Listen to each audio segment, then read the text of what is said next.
Both this presentation and the recording will be posted to the RFP iSupplier site, so you can access it, as well as any questions that you ask today verbally or in the chat. You can put questions in the chat as we go.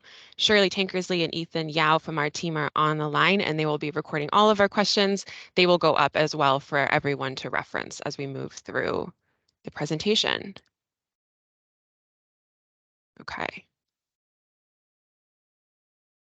So the agenda for today will do, I'll just introduce myself, welcome you all here. We're going to basically walk through each component of the RFP from purpose and goals through to the evaluation rubric. At the end, we'll cover key dates and we'll open it up to any questions that you would like to ask. I'm going to ask that you, if you have questions as we go, put them in the chat, and then at the end you can unmute and we can talk through any questions that you have. That's what I said. The Q&A will be posted to FMPS. The deadline for questions submitted formally is December 20th at 12 p.m. And as I said, excuse me, this presentation is recorded and will be posted to FMPS. I neglected to introduce myself while on the recording. I am Sarah Richardson. I'm a program manager in the Office of Substance Use. And on the line, we have Maria Fiorillo, Ethan Yao, and Shirley Tankersley, also from the Department of Public Health.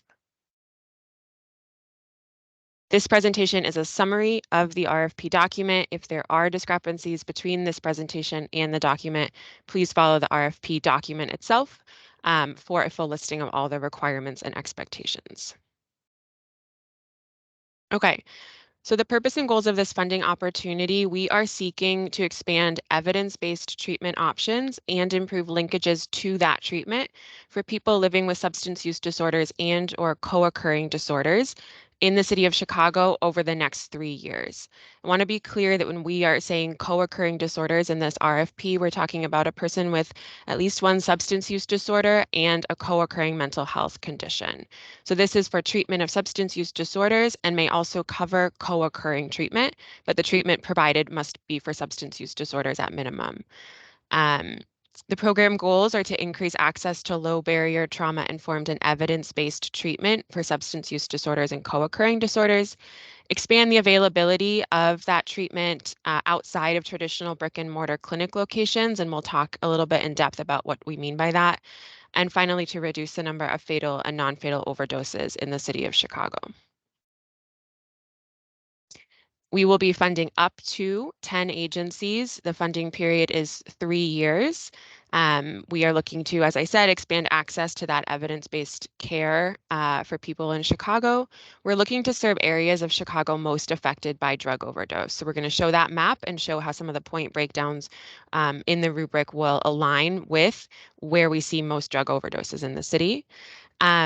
And throughout the application, you'll notice that we're really focusing on trauma-informed and low-barrier outreach and engagement approaches that are tailored to the needs of the communities you are proposing to serve. And so you will need to answer questions about how you're providing trauma-informed and low-barrier services in the RFP response. There are two primary services that you must deliver within the scope of services. The first is providing evidence-based substance use disorder and or co-occurring disorder treatment to individuals in Chicago. This treatment must be provided regardless of insurance status, income, or immigration status, and it must be provided at no cost to patients who cannot pay for services. No one can be turned away from receiving treatment funded under this award due to their insurance status, income, or documentation or immigration status. Treatment must include the provision of medications to treat opioid use disorder, which is buprenorphine, methadone, or naltrexone, or if your agency is not directly providing those services, you must partner with another agency that does to provide that medication services on site or in an immediately accessible way to all patients served by this program. And secondarily, applicants must propose at least one partnership. This is the linkage to care component of the RFP with another agency to provide active linkage to substance use disorder treatment to high priority populations. The application will ask you to provide either a letter of support or an MOU from that partner or partners, if there's more than one, expressing their support and their ability to complete the proposed work. And you may propose subcontracting some portion of the total award to that partner or partners to fulfill the linkage to care requirement. So in the RFP, we have a list of examples of what we mean by linkage to care, and I pulled a subset of that list here. You can refer to the fuller list in the RFP. I really want to stress, and we say this in the RFP as well, that these are only examples, and they are not representative of the full range of possible linkage to care partnerships. We're really encouraging you to be creative and innovative in developing these partnerships to make sure that substance use care is getting to people at the highest risk of overdose and people least likely to sort of engage and come in themselves for traditional brick and mortar services. So some examples, a treatment provider can partner with reentry services organizations or criminal justice agencies to provide care to people who are returning from incarceration or detention. You could co-locate your treatment services with a mental health or a primary care healthcare facility. You could partner with a faith-based institution of any kind to increase understanding of and access to evidence-based treatment in faith communities. You could co-locate or integrate your treatment on site at a homeless shelter or housing provider, a social service agency, a food pantry. You could focus on a youth population and work with schools or youth serving organizations to provide outreach and linkage to care in that population. We know that people who are pregnant and recently given birth have very high rates of overdose. So you could partner with a sexual or reproductive health service provider to improve access to evidence-based SUD treatment for pregnant and postpartum individuals. Again, just a list of examples. We encourage you to think about the population you're seeking to serve and how best to link them to services with an innovative partnership. To be very clear, when we say linkage to care, we're saying any activity, model, or strategy that brings direct in-person care to individuals at high risk of overdose and individuals traditionally underserved by substance use treatment providers, folks that have a hard time sort of making it to those brick and mortar in-person places at a set appointment. Linkage to care under this opportunity has to be active and collaborative. So we're encouraging co-location, mobile harm reduction in street outreach or mobile vans, and warm handoff agreements with agencies that allow for folks to immediately access services. Passive referrals, defined as providing a patient with information about a resource without facilitating connection to that resource, are not acceptable linkage to care strategies under this opportunity, and applicants that propose that type of strategy will not be eligible for funding. So outside of providing the evidence-based treatment and a linkage to care strategy, there are a couple of other required services. Your agency must provide case management or referrals to case management for individuals enrolled in treatment, should they need it. Provide recovery support via certified peer recovery specialists and or people with lived experience of substance use disorders, or overdose, even if they are not certified in a formal way. You must provide naloxone at no cost to all patients, should they want it and ask for it, and or individuals engaged in any way under the scope of services of this funding, and ensure that naloxone is available at all facilities involved in the scope of this work.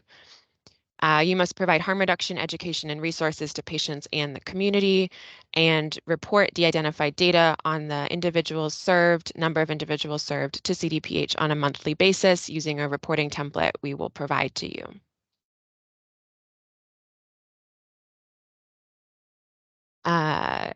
So you will be asked to respond to these sort of points specifically in the RFP response, but all of our investments are guided by these following principles, and we expect all delegates and any subcontractors you propose to integrate these principles into your organizational policy and practice. That is deconstructing racist systems, actively working to reframe and dismantle systems that perpetuate privilege. Trauma prevention and trauma-informed services. You must ensure that your services address trauma and healing. Cultural responsiveness, ensuring that services are culturally and linguistically appropriate. And health equity, right? Allocating resources and services to people in areas with the greatest need. This is really important. And I do just want to say we know that opioid overdose is one of the top 5 drivers of the Black-white racial life expectancy gap, 10-year gap in Chicago. And so in response to these questions in the RFP, we really encourage you to understand substance use care and overdose prevention in that framework, because that is how we understand it at CDPH. In terms of geographic coverage, there's just sort of one requirement. You must have a physical location in the city of Chicago where substance use treatment services are provided. However, in the rubric, there are 6 points allocated for geographic coverage, and they are broken down here in the little chart. And so really what we're doing is providing more points to people who are demonstrating that they can serve areas of the city that are more affected by opioid overdose. So the map on the right is showing you all the community areas in the city of Chicago, and they are shaded in from kind of light, almost white color to dark blue. In the darker blue community areas in 2022 had more opioid related overdose EMS responses. And then on top of that, you see equity zones laid out. So there's a northwest, north central, west, near south, southwest, and far south, kind of labeled. I know there's a lot of text on that map. Um, so basically, if you are able to demonstrate that you can provide these services in the west or near south equity zones, you're eligible for 6 points. And this is both any static site you have, any treatment site that you intend to provide services out of, but it's also your linkage to care partner or strategy. So perhaps you are actually treating people in a clinic on the southwest side, but your linkage to care strategy is in the west equity zone. That is then eligible for 6 points, right? Um, and then the north central and far south equity zones are then secondarily affected by overdose and so eligible for 4 points. And then our southwest and northwest equity zones are proportionately less affected by overdose and eligible, therefore, for 2 points. This is stated in the RFP, want to be very clear that we reserve the right to prioritize funding applicants that propose services in the west and or near south health equity zones, even if those responses have lower overall scores than responses that propose expansion in other zones. Our community areas named by region in the RFP. I don't believe that we have a chart listed out in the RFP, but this map is in the RFP, and we can also provide in the Q&A, formal Q&A document, a chart that lists them by equity zone.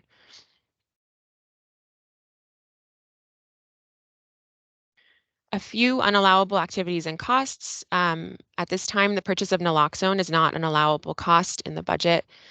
You can get naloxone from the Illinois Department of Human Services Substance Use Prevention and Recovery Division through their DOP program at no cost. So please use that resource or other funding that you have to provide naloxone. Purchase of drug disposal bags or funding of any type of drug take-back program is not in the scope of this program and not an allowable cost. And this is not funding for housing. So recovery homes and housing programs may not apply to fund housing components of their services. The other eligibility requirements you must meet to be reviewed under this award. You must have an office located in the city of Chicago where you're offering services. You must be in good standing with the city of Chicago, have the administrative and organizational capacity to accept the award. You must have a minimum of 3 years of experience providing evidence-based substance use disorder treatment services. And then you must be licensed as either an opioid treatment program, an OTP, level 1 through 4 treatment provider under the IDHS super licensing requirements, or you can be an office-based buprenorphine or naltrexone provider, and you just must provide evidence of that. If you do not meet these eligibility requirements, you will not have your application evaluated. Additionally, incomplete applications will not be evaluated for the funding opportunity.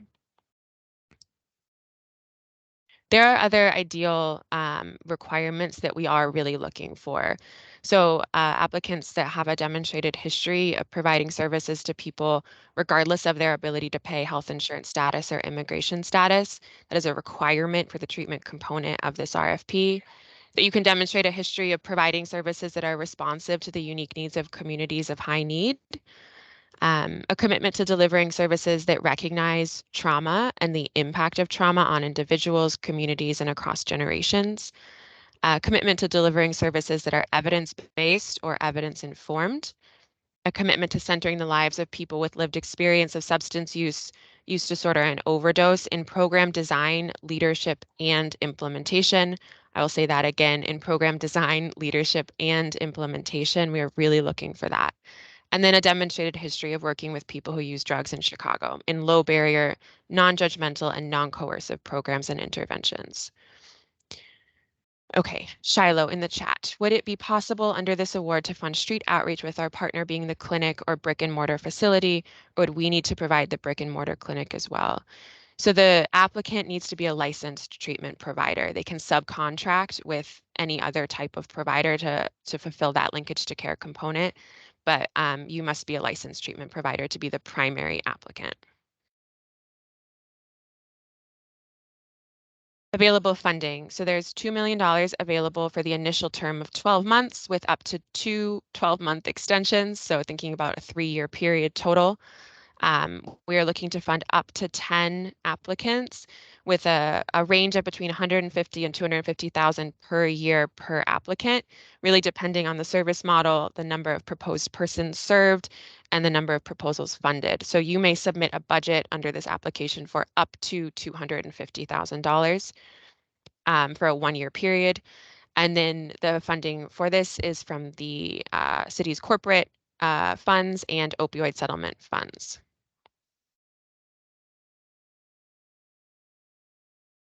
In terms of data and reporting, successful applicants will be expected to report monthly de-identified data to CDPH, which includes things like the number of unique patients receiving treatment by the treatment modality, the number of individuals linked to care via that linkage strategy. And then we will work with you on this, but we are trying to understand how we can look at wait lists, right? So the length of any current wait list that you might have for any different substance use treatment modalities. We will provide you with a successful applicants with a uniform data reporting tool. And please note that successful applicants will be expected to meet with CDPH monthly to check in on the program status and monitor financial tasks.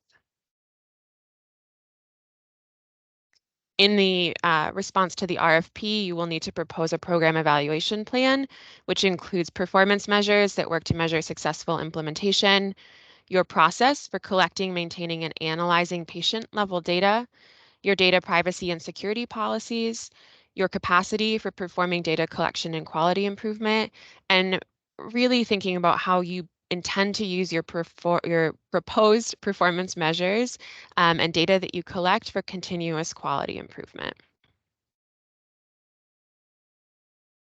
In terms of staffing, you can fund medical providers, clinical staff, case management staff, outreach, peer recovery specialists, admin and grants management, data collection, quality assurance, program leadership, really kind of the full scope of what it may take to operate a program like this. We do require that people with lived experience, whether they are formally certified as a peer recovery specialist or not, participate in the design and implementation of the program. And this funding can support, if you need it or would like it, certification of any folks that work on your staff as peer recovery specialists, or any education and ongoing education for any staff, including peers, associated with the program. All staff must be trained on trauma-informed practices, the principles of harm reduction, and best practices when engaging with people with substance use disorders. Another note on staffing, we require that all staff funded under this award are compensated a living wage, which is defined as a minimum of $20 an hour for a single adult with no children. You can look at what that dollar amount changes to in the living wage calculator that's linked here and in the RFP. And so this must be reflected in your proposed budget. We will be looking at that. Staff are not permitted to serve as volunteers, and their time must be compensated for their time worked, the skill level, lived experience, and expertise in the field. In your application, you must describe how many staff, including whether they are part-time, full-time, or hourly, are going to be funded under the award, and be very clear about the role and time allocation of all positions in your staffing plan.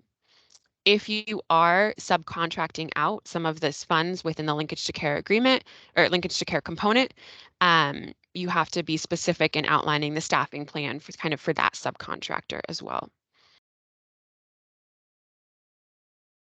I think this is my last slide or almost last slide. This is the evaluation rubric. It is in the RFP at the end of the sort of text component. And so you can see the point breakdown of how we will be scoring applications here.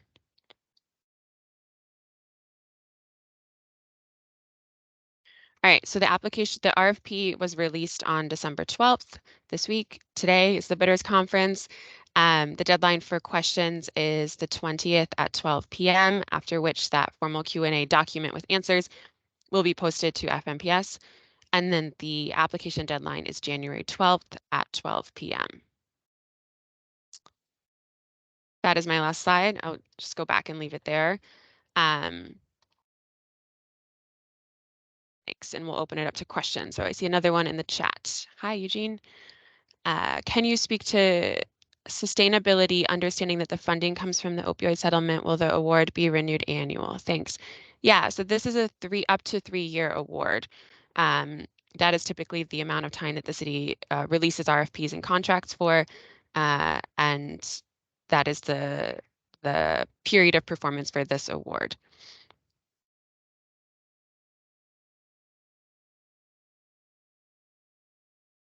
Hi, my name is Lydia from Lawndale Christian Health Center. I have a question about this past year's funding. Was CDPH's substance use and recovery services. I was wondering if that is going to continue for the coming year, or if that is going to end and this is kind of the new, the replacement RFP. Yeah, that funding is ending at the end of December 2023, and this is a new funding opportunity under that scope of work. Great, thank you. So there will be no more CDPH's substance use and recovery services program. Will there be no more award titled that with that title? Yeah, so yes, in that sense, yes, that one is ending at the end of December. Mm-hmm. Good to know. Thank you so much.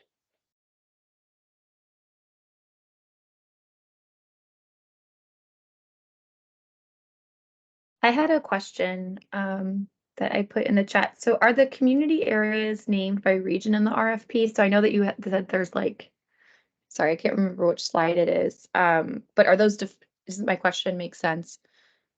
Like here, I see the map, but are they defined like west and or near south equity zones? Like are those community areas defined further? Yeah, so I don't believe in the RFP we put a full chart, and we can do that in the Q&A document when we post it to FMPS. Cool. But this map is in the RFP, so you can, so for example, if you're proposing to serve Austin, that's the west equity zone, and it's sort of outlined there. Outlined with a darker black. Yeah. Okay, that's what that was my question. Yeah. Thank you so much. Mm-hmm. Okay, thank you. I know this map is actually a bit challenging to read, so we will absolutely ensure that there's also a chart that folks can refer to. Thank you.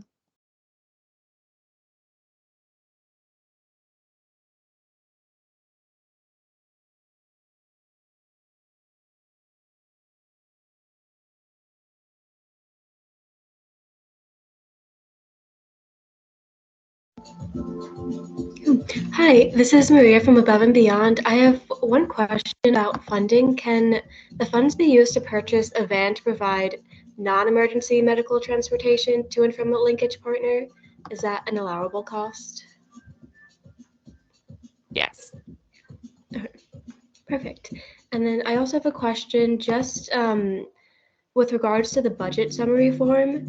Is the city department, city program, delegate agency, and delegate agency program name all in reference to the Chicago Department of Public Health?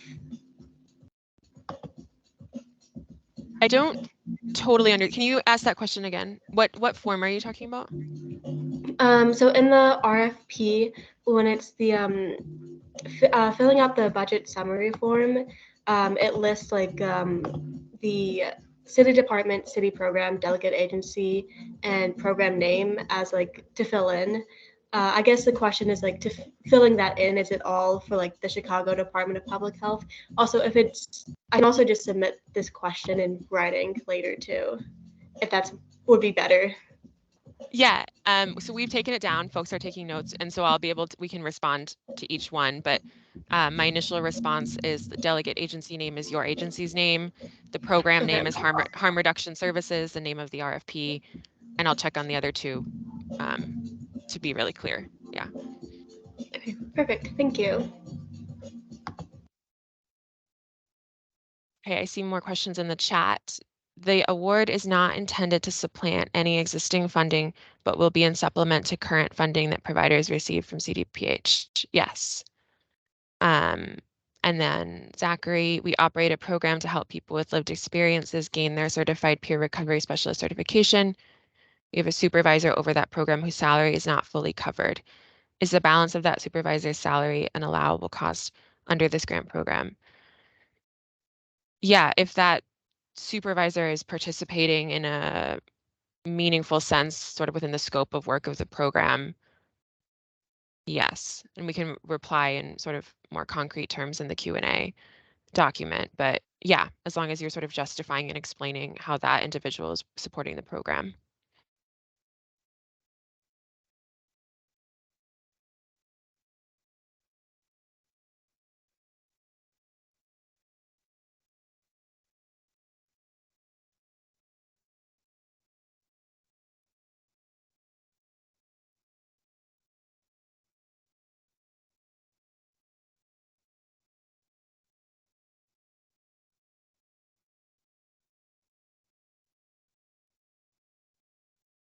Any final questions?